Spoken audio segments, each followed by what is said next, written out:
À quoi servent les tableaux dans Word? Tout comme les mises en page de texte et de paragraphes, l'insertion de tableaux dans un document va vous aider à organiser certains éléments afin de rendre la lecture d'un document beaucoup plus facile. Dans cette capsule, je vous montre en fait toutes les particularités d'un tableau, donc de quoi un tableau est composé. Alors, premièrement, un tableau va être créé avec des lignes et avec des colonnes.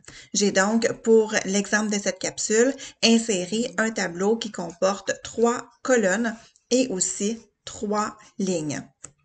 Chaque case de tableau, donc juste ici, c'est une case, donc on appelle ça une cellule comme dans Excel, en fait. Donc, vous allez voir Excel dans une prochaine compétence.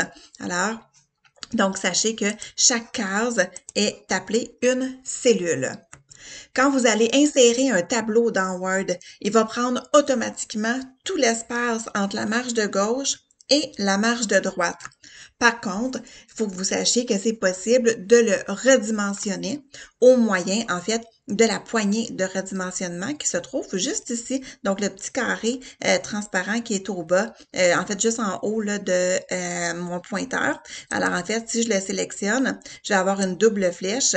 Et quand j'ai la croix, bien, je peux, avec le bouton de la souris, soit le rapetisser ou l'agrandir tout simplement. Donc, il faut que vous sachiez que c'est possible, donc, avec une poignée de redimensionnement, donc de pouvoir agrandir ou réduire la taille du tableau. C'est possible aussi d'afficher ou non les bordures intérieures et extérieures. Donc, en fait, vous voyez que mon tableau est composé de lignes. Donc, j'ai une ligne extérieure qui fait le tour et j'ai les lignes à l'intérieur. Alors, tout dépendant, votre tableau va vous servir à quoi?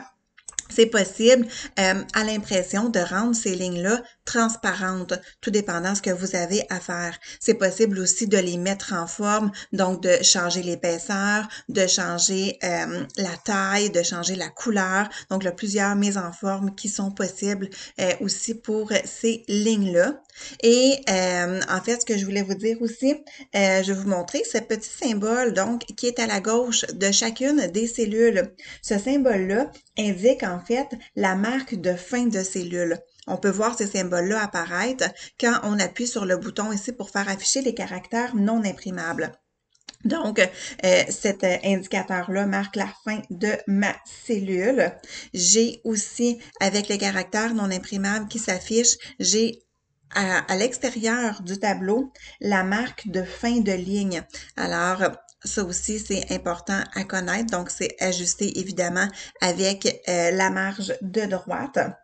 Vous avez vu qu'il y avait une poignée de redimensionnement ici en bas, complètement à la droite du tableau, donc à l'extrême droite.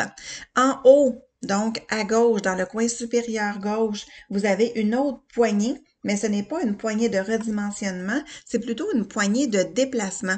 Alors, quand vous cliquez, vous allez avoir une flèche qui pointe vers tous les côtés et quand vous cliquez, vous allez pouvoir redimensionner le tableau. En fait, pas le redimensionner, mais donc le déplacer. Donc, il va pouvoir changer de place dans votre document. Alors voilà, donc c'était une petite exploration des tableaux et de leurs fonctions dans Word.